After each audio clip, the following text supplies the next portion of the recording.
This video is for reading 16, which is entitled Gender and Identity. So this reading starts off with some opening quotes, some excerpts from newspapers and literary and academic sources. And the authors go on to explain that the reason why they provided these specific excerpts is because each of those quotes is meant to illustrate one of the four distinct ways the author suggests we can think about gender identity. The first quote is meant to illustrate essentialism. The second quote is meant to illustrate socialization. The third quote, the social construction approach. And the fourth quote, structuralism or social structure. But before they actually get into providing an overview of those four different perspectives. The authors first discuss, what do they mean by that concept of identity? And they define that as a person's position or space in social relationships, social structures, and societal institutions. And that there are two ways that you could think about this concept of identity. There is what they call the structural approach and the processual approach. And the structural approach is this idea that your identity is stable and it's kind of fixed and it's internalized in the sense that it's related a lot more to who you are on the inside as opposed to external factors.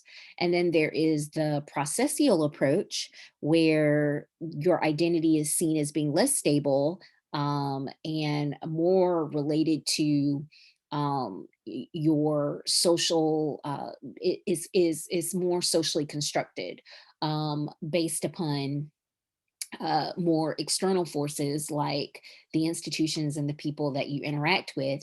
And because, of course, this can change over your lifetime, it's continuously changing. This means that the processual approach is a more fluid kind of conception of identity. And if you read on page 178, the authors suggest that rather than setting the two approaches against each other, instead, they're going to kind of talk about how the four perspectives can kind of be viewed as a continuum approaches of the two approaches, with some perspectives having the view of gender identity as being more fixed, and some perspectives having the a view of gender identity being more fluid. And then they end this kind of opening component by kind of quickly identifying some concepts: gender identity, sex, gender role, which they, say is sometimes, is used interchangeably with sex role. And I want to spend a little bit more time than they did on these different concepts. Um, so I have some background sociology slides related to that. So let's first kind of talk about this distinction between sex and gender. So sometimes you might see people or hear people use these terms interchangeably, but sex is not gender. These are not synonymous, interchangeable terms, and certainly that's not the way that most people in academia, particularly sociology, think about these two terms. So then what is sex? So sex is oftentimes seen as being, your physical traits. And we think about it in terms of it being this binary. You are either male or male bodied versus female bodied, based upon whether or not you have the presence of specific sex chromosomes, hormones, and genitalia. And even though we oftentimes think about this as if it is this perfect binary, it is just worth noting that um, about 0.01 to 0.02% of the population is what we call intersex, meaning they have some variation away from those binary sexual characteristics, either in regards to their genitalia, their chromosomes, or their hormonal makeup. And 0.01% to 0.02%, you might be saying, oh, that's a really small number, but you want to think about the billions of people that we have in this world. So it's not really as minute of a population as you might would think.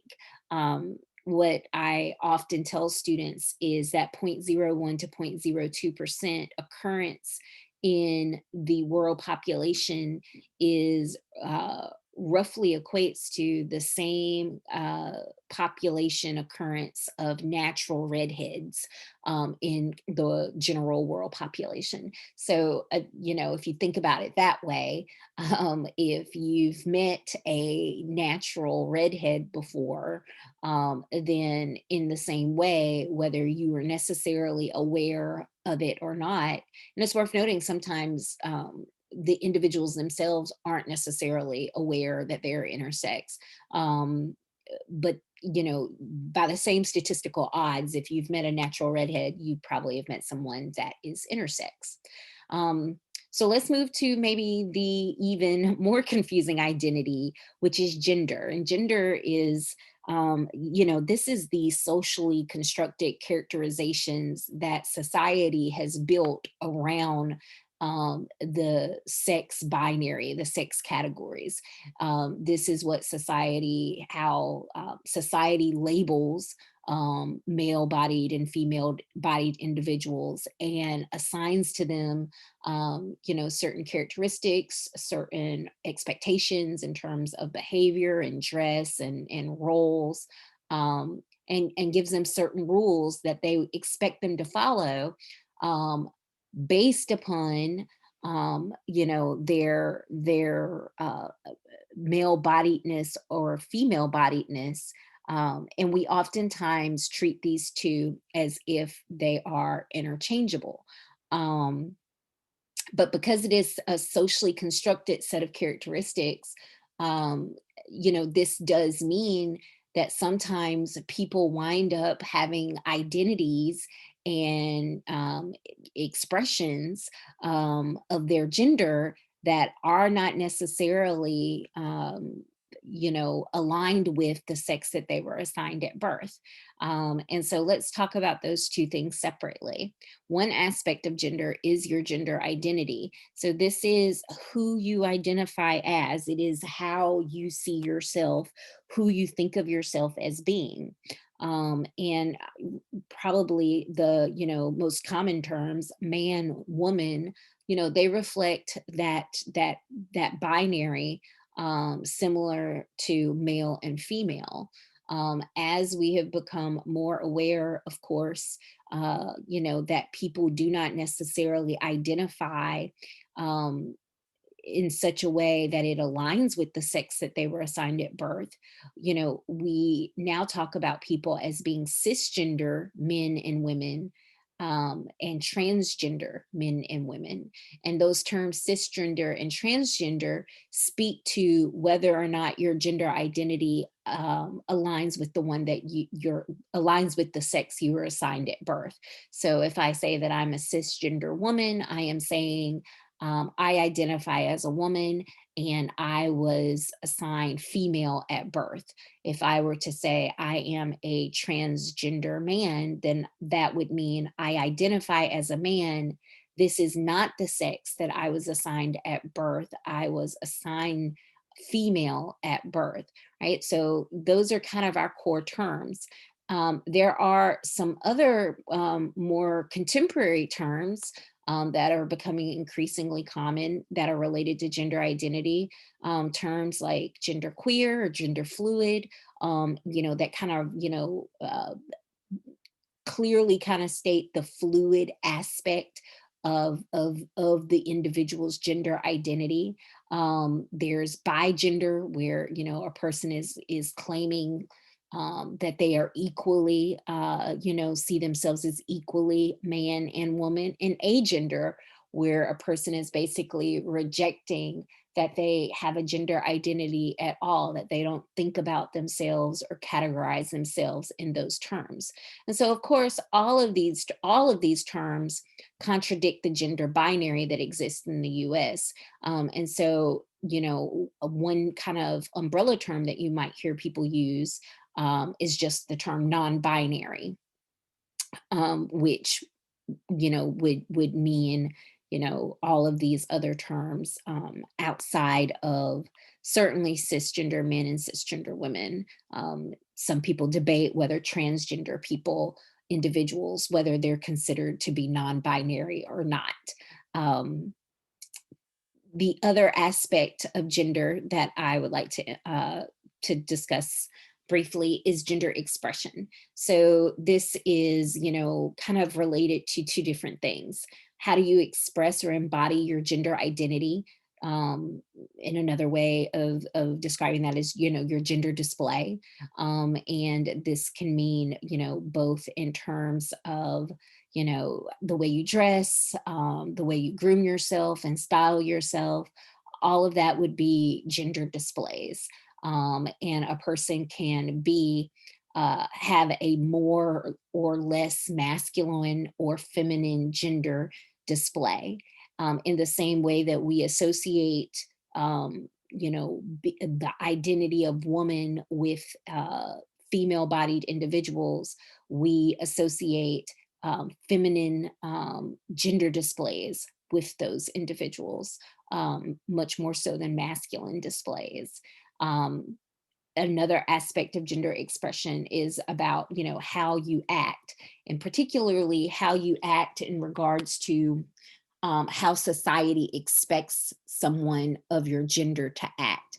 And once again, we can use the term, or we can refer to these types of behavioral expectations as in regards to masculine and feminine behavior. But as opposed to calling this gender display, we use gender role as the term there. So let's return now to our discussion of the article itself. So the four perspectives, which you see here: essentialism, socialization, social construction, and structuralism. They discuss each one separately.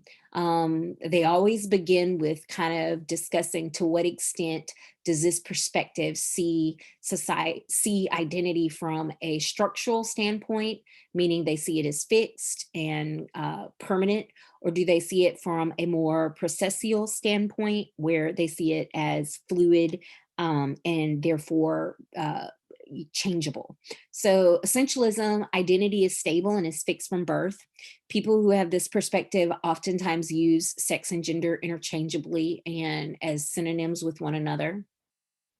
And this is comparative to previous thinking about race, right? That this idea that there are stable racial categories that exist, and that this existence can be seen not just through phenotypical differences, but in the actual DNA and genotype.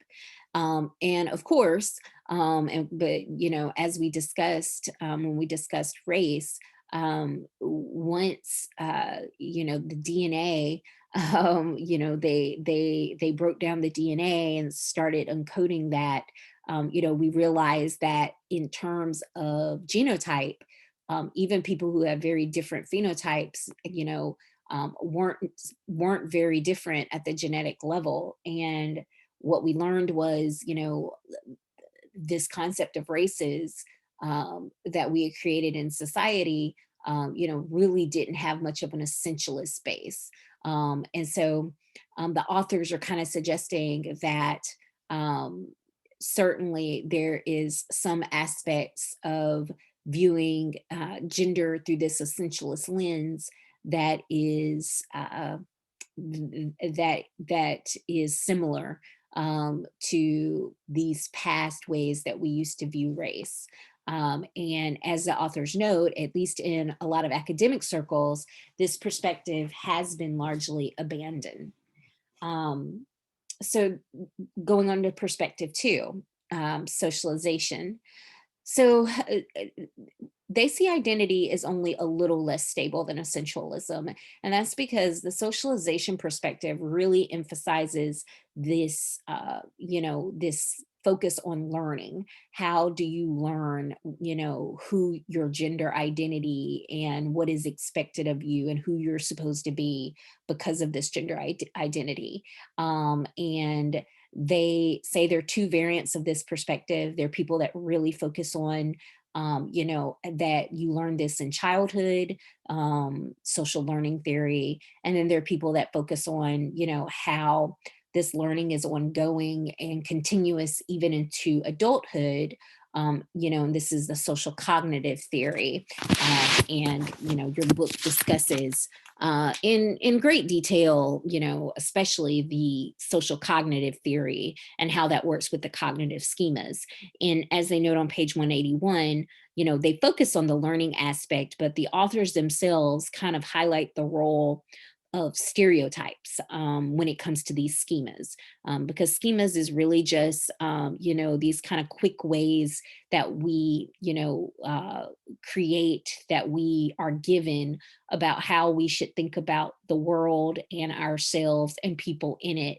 And it's a way of quickly observing and classifying and categorizing social phenomena. So oftentimes this can become,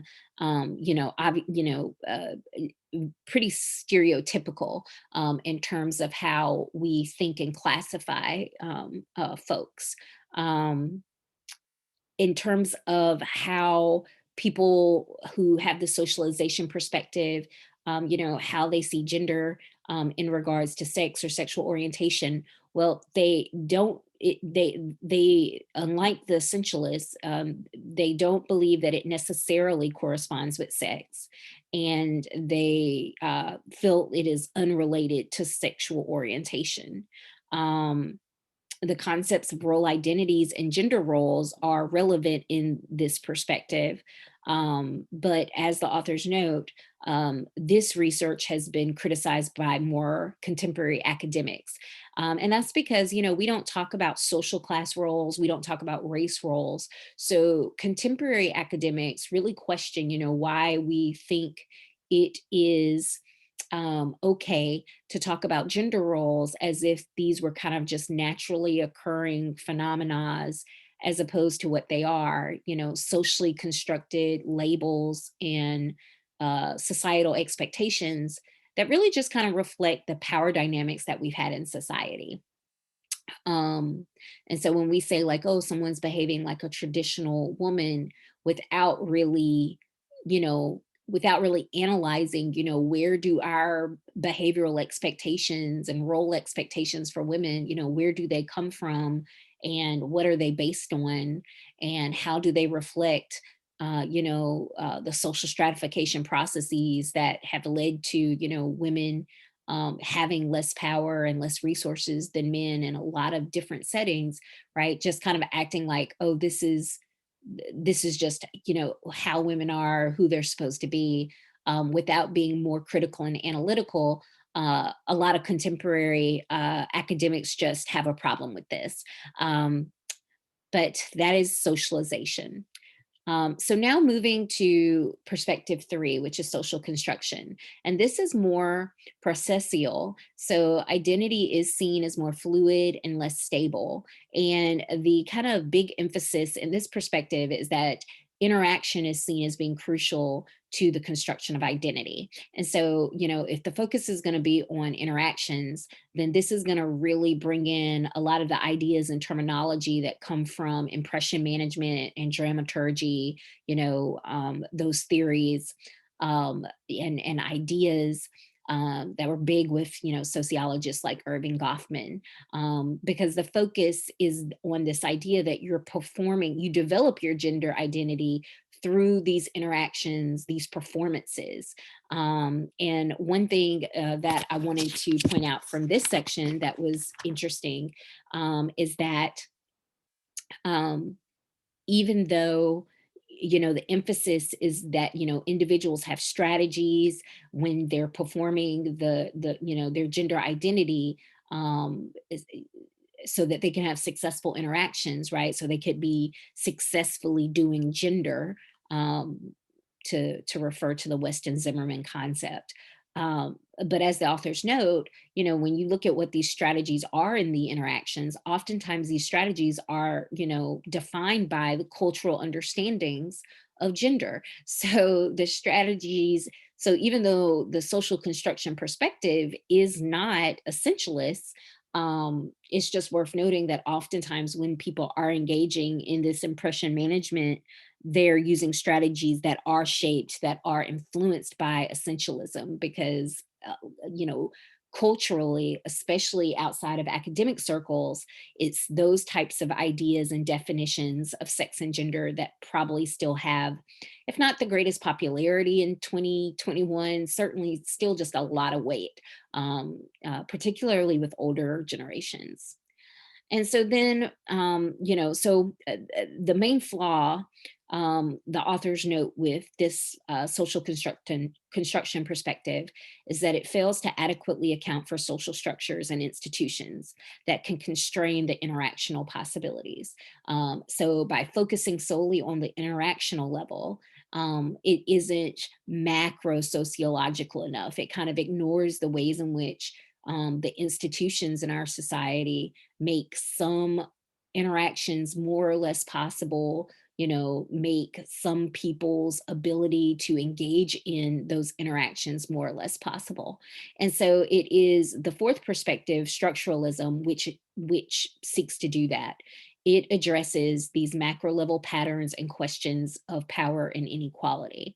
And so, as the authors note, this perspective doesn't really directly deal with social identities, but because these are the structures that create the conditions in which those identities are enacted, that is why they consider this a perspective that one can have when thinking, writing, discussing, studying gender identity.